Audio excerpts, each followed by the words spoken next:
That surface you are standing on is level and the parking brake won't be needed, well then you just may join the dozens of other drivers who have suffered recent rollaways because they wrongly believe the same thing.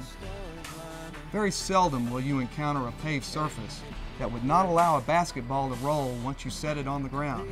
If the ball rolls, so will your truck. It's that simple. Our goal is clear. We're going to eliminate all rollaway incidents in our company. How will that happen?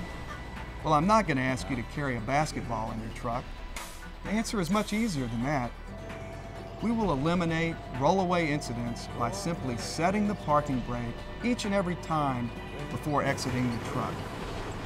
The vast majority of our incidents are due to driver inattention and forgetfulness, not mechanical failure.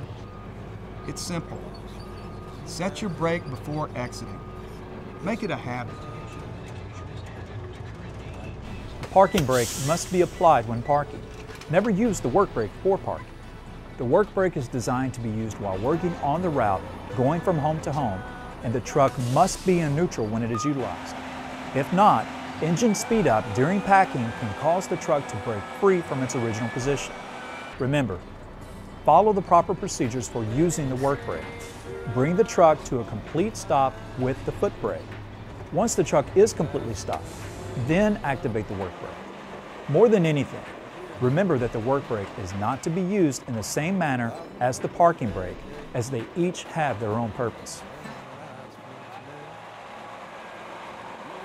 In July of 2004, our company was brought to its knees by an incident that broke our hearts and opened our eyes. If there was ever an incident that showed more than others the danger of an unsecured vehicle, this was it. Well, we're in a community residential rear load, and we pulled up to a stop, and a lady came out and asked us if we wanted some soda. And Gary, my driver, Gary Steiker, he said he didn't want any. I said, I'd like a glass. So I'm dumping the garbage. By the time I turned around the truck to put the can back, he was already down there. So I go down there to meet them, and she's pouring soda. And as she's pouring the soda, the truck started rolling. Gary went running for it, and he just caught up to it, jumped up and grabbed the hold of the wheel, about to swing his body in. It hit a bump, and he fell to the ground. Well, the other tire went into the ditch, hit a tree, and went over on his side right on top of him. Crushed him right there. What can you tell me about Gary? What kind of guy was he? He was an outstanding guy. He gave the shirt off your back if you needed it. He always looked out for others, never worried about himself. The community loved him. Every single one of his customers loved Gary Steik. He was an outgoing person, very easy to get along with. What is it that you can tell people about your experience, about what you've seen with this? There's no need to rush. Take your time what you're doing. It's like, Dan used to tell us, it's just garbage. It'll be there tomorrow. There's no reason to jump out and do. There's no reason to jump out and just.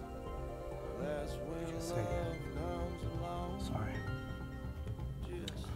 Once you exit your truck without setting the parking brake, you may be facing the same circumstances that both Bill and the late Gary Steik faced.